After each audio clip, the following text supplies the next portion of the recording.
السلام علیکم دوستو، آج میں آپ کو صلاح الدین ایوبی کے بارے میں بتانا چاہتا ہوں، جن کا اصل نام ناصر صلاح الدین بن یوسف بن ایوب تھا، جنہیں عام طور پر صلاح الدین ایوبی کے نام سے جانا جاتا ہے۔ ایوبی سلطنت کے بانی تھے۔ وہ نہ صرف تاریخ اسلام بلکہ تاریخ عالم کے مشہور ترین فاتحین حکمرانوں میں شامل تھے۔ وہ 1138 میں موجودہ عراق کے شہر تکریت میں پیدا ہوئے۔ ان کی زیر قیادت ایوبی سلطنت نے مصر، شام، یمن، عراق، حجاز اور دیار باکر میں حکومت کی۔ سلطان صلاح الدین ایوبی کو بہادری، تیاگی، حسن خلق، سخاوت اور بردباری کے باعث نہ صرف مسلمان بلکہ مسیحی بھی عزت کی نگاہ سے دیکھتے ہیں۔ صلاح الدین کو فتح بیت المقدس کہا جاتا ہے، جنہوں نے 1187 میں یورپ کی متحدہ افواج کو عبرت ناک کر دے کر بیت المقدس ان سے آزاد کروا لیا تھا۔ صلاح الدین نسلاً کرد تھے اور 1138 میں کرغستان کے اس حصے میں پیدا ہوئے جو اب عراق میں شامل ہے۔ شروع میں وہ صلاح الدین نور الدین زنگی کے یہاں ایک فوجی افسر تھے۔ مصر کو فتح کرنے والی فوج میں صلاح الدین بھی موجود تھے اور اس کے سپہ سالار صلاح الدین کے چچا تھے۔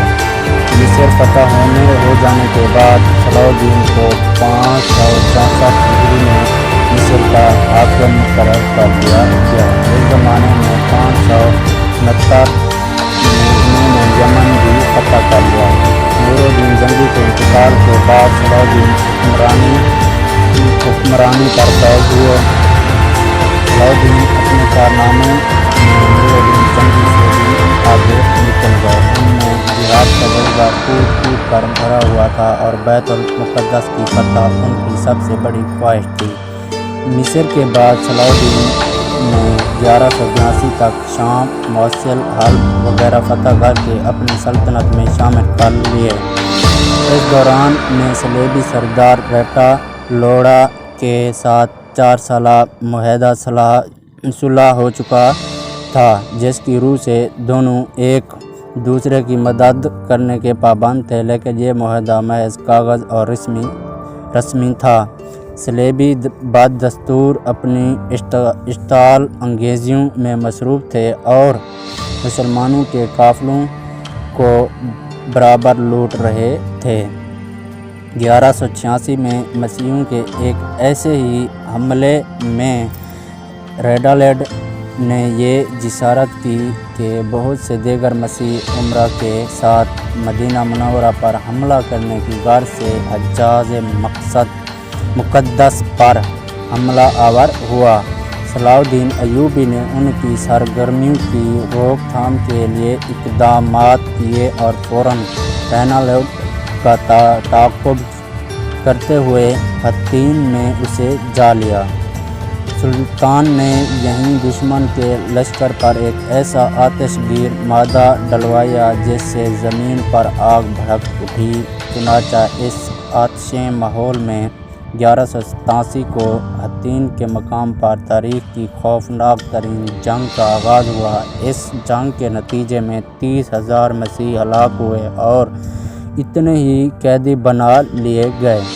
ریڈالیڈ گرفتار ہوا اور سلطان نے اپنے ہاتھوں سے اس کا سر قلم کر دیا۔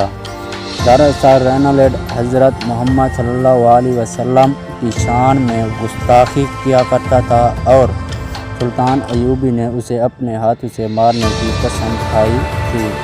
یہی وجہ ہے کہ اس کے اتحادی بادشاہ کے ساتھ وہی سلوک کیا جیسا ایک بادشاہ دوسرے بادشاہ کے ساتھ کرتا ہے، لیکن ریڈالیڈ کے جرائم بہت سنگین تھے۔ اس جنگ کے بعد اسلامی افواج مسیحی علاقوں پر چھا گئی۔ حطین کی فتح کے بعد صلاح الدین ایوبی نے بیت المقدس کی طرف رخ کیا۔ ایک ہفتے تک خون ریز جنگ کے بعد مسیحیوں نے ہتھیار ڈال دیے اور رحم کی درخواست کی۔ بیت المقدس پورے 88 سال بعد دوبارہ مسلمانوں کے قبضہ میں آیا اور تمام فلسطین سے مسیحی حکومت کا خاتمہ ہو گیا۔ بیت المقدس کی فتح صلاح الدین ایوبی کا عظیم الشان کارنامہ تھا۔ اس نے مسجد اقصیٰ میں داخل ہو کر نور الدین زنگی کا تیار کردہ ممبر اپنے ہاتھ سے مسجد میں رکھا۔ اس طرح نور الدین زنگی کی خواہش اس کے ہاتھوں پوری ہو گئی۔ صلاح الدین نے بیت المقدس میں داخل ہو کر وہ مظالم نہیں کیے جو اس شہر پر قبضے کے وقت مسیحی افواج نے کیے تھے۔ صلاح الدین ایک مثالی فاتح کی حیثیت سے بیت المقدس میں داخل ہوا۔ اس نے زر فدیہ لے کر ہر مسیحی کو امان دے دی، اور جو غریب فدیہ نہیں ادا کر سکتے ان کے فدیے کی رقم صلاح الدین ایوبی اور اس کے بھائی ملک عادل نے خود ادا کی۔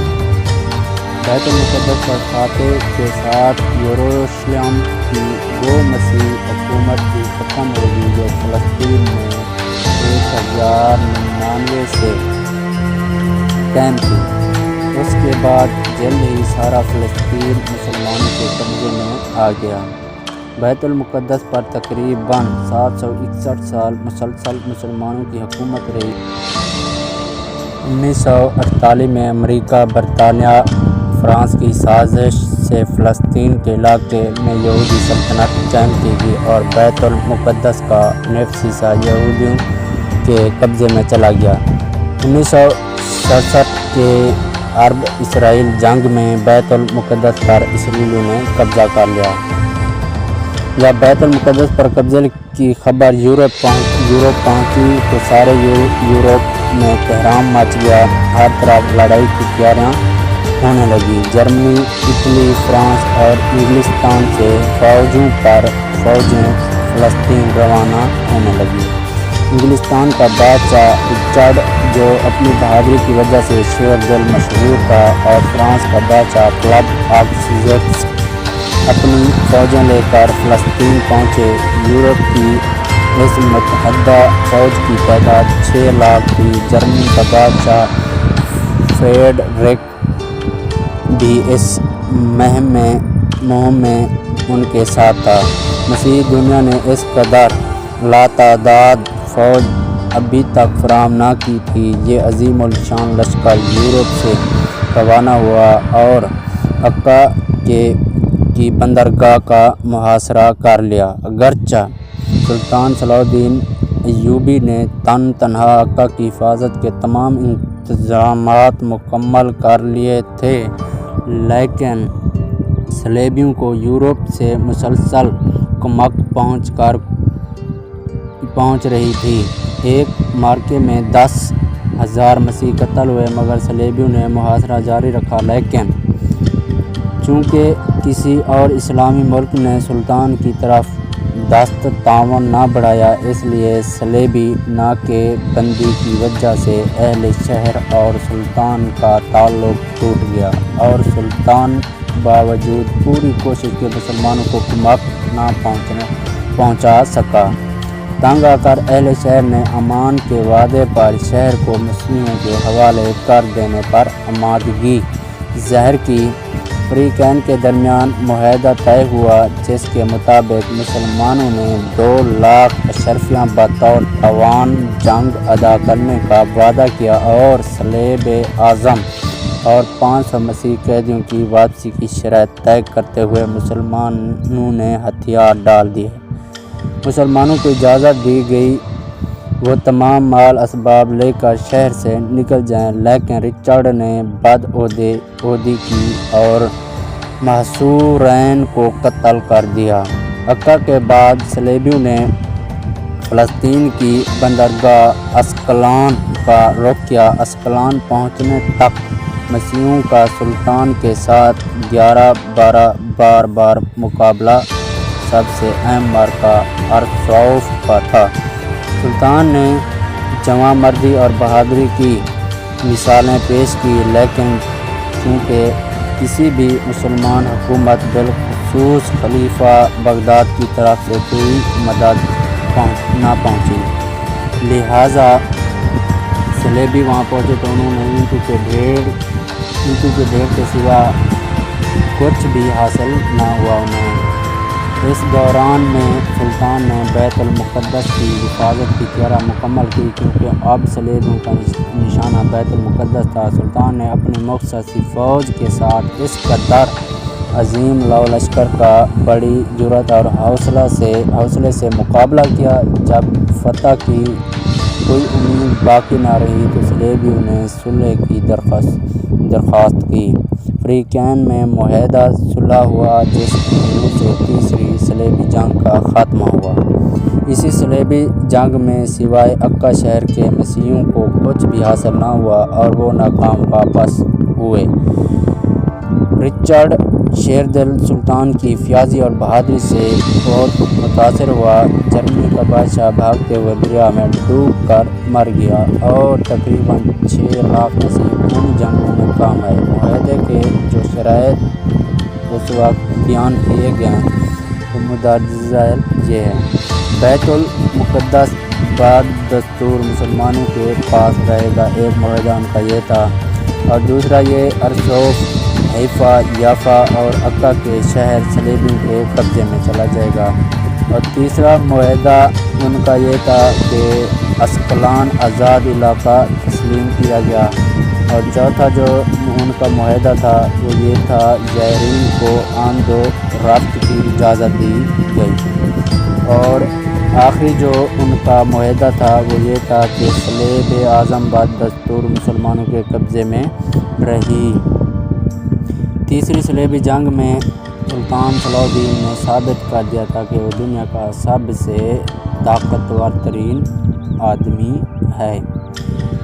سلطان صلاح الدین ایوبی بڑے بہادر اور فیاض تھے۔ لڑائیوں میں انہوں نے مسیحیوں کے ساتھ اتنا اچھا سلوک کیا کہ مسیح آج بھی ان کی عزت کرتے ہیں۔ ان کو جہاد کا اتنا شوق تھا کہ ایک مرتبہ ان کے نچلے دھڑ میں پھوڑے ہو گئے، ان کی وجہ سے وہ بیٹھ کر کھانا نہیں کھا سکتا تھا، لیکن اس حالت میں بھی جہاد کی سرگرمی میں فرق نہ آیا۔ صبح سے ظہر تک اور عصر سے مغرب تک برابر گھوڑے کی پیٹھ پر رہتے، اور ان کو خود تعجب ہوتا اور کہا کرتا تھے کہ جب تک گھوڑے کی پیٹھ پر رہتا ہوں ساری تکلیف جاتی رہتی ہے، اور اس سے اترنے پر پھر سے تکلیف شروع ہو جاتی ہے۔ مسیحیوں سے صلح ہو جانے کے بعد صلاح الدین نے مسیحیوں کو بیت المقدس کی زیارت کی اجازت دی۔ اجازت ملنے پر یورپ کے زائرین جو برسوں سے انتظار کر رہے تھے، اس کثرت سے ٹوٹے پڑے ہو کر شاہ رچرڈ کے لیے انتظام رکھنا مشکل ہو گیا۔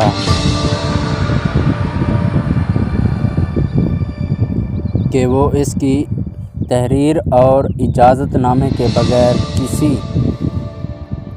کو بیت المقدس میں داخل نہ ہونے دے۔ سلطان نے جواب دیا، زائرین بڑی بڑی مسافتیں طے کر کے زیارت کے شوق میں آتے ہیں اور ان کو روکنا نامناسب ہے۔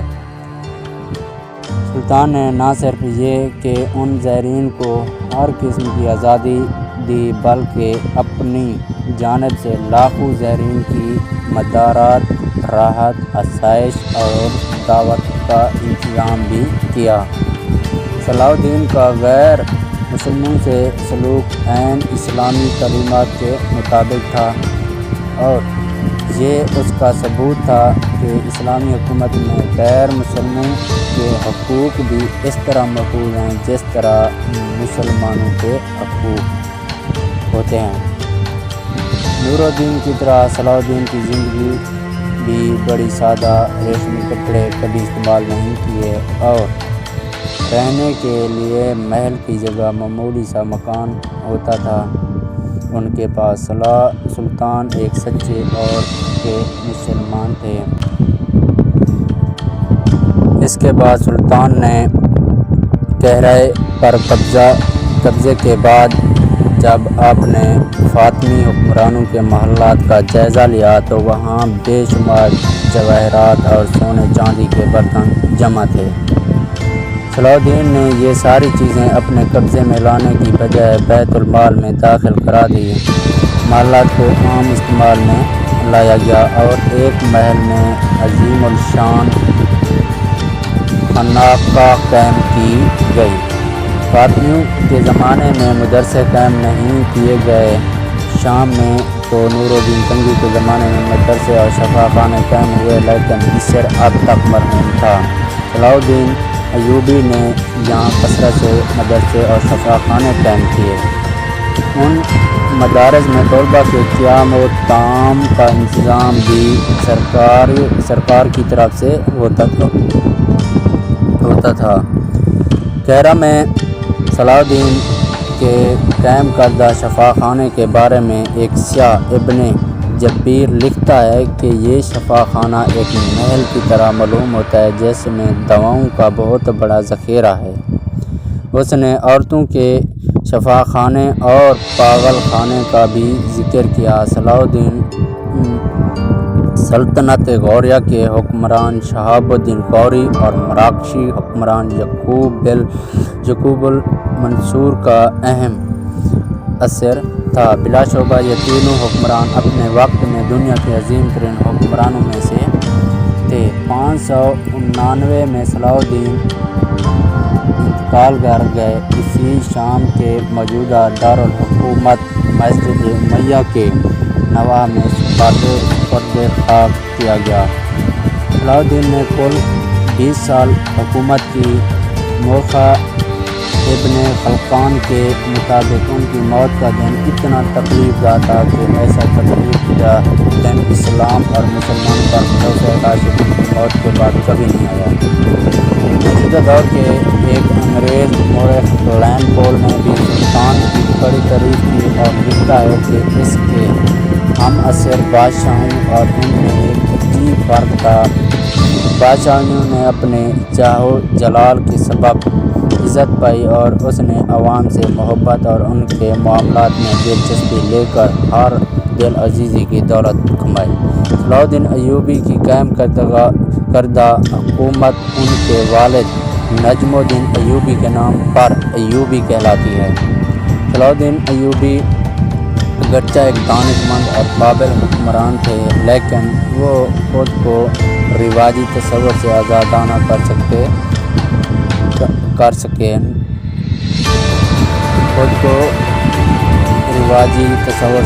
نہ کر سکے۔ خلافت کے حقیقی تصور کو اب مسلمان معاشرہ اس حد تک بھلا چکا تھا کہ نور الدین اور صلاح الدین جیسے حکمران بھی ملوکیت کے انداز میں سوچتے تھے۔ جانشینی کے معاملے میں صلاح الدین نے وہی غلطی کی جو سب سے پہلے ہارون الرشید نے کی تھی اور صلیبی کے بعد سے تمام حکمران کرتے چلے آ رہے تھے۔ اس زمانے کے غلط رواج کے تحت اپنی سلطنت 3 لڑکوں میں تقسیم کر دی۔ نتیجہ یہ ہوا کہ طاقتور سلطنت تقسیم ہو کر کمزور پڑ چکی تھی، لیکن وہ خود کو رواجی تصور سے آزاد نہ کر سکے۔ پھر بھی ایوبی خاندان کے ان چند لائق حکمرانوں، جن میں صلاح الدین کا بھائی ملک عادل اور اس کا لڑکا ملک کامل قابل ذکر ہیں۔ مصر، شام، حجاز اور یمن کو تقریباً 60 سال تک بڑی حد تک متحد رکھا۔ 648 میں ایوبی خاندان کی حکومت ختم ہو گئی اور ان کی جگہ ترک غلاموں کی حکومت قائم کی گئی جو مملوک کہلاتی ہے۔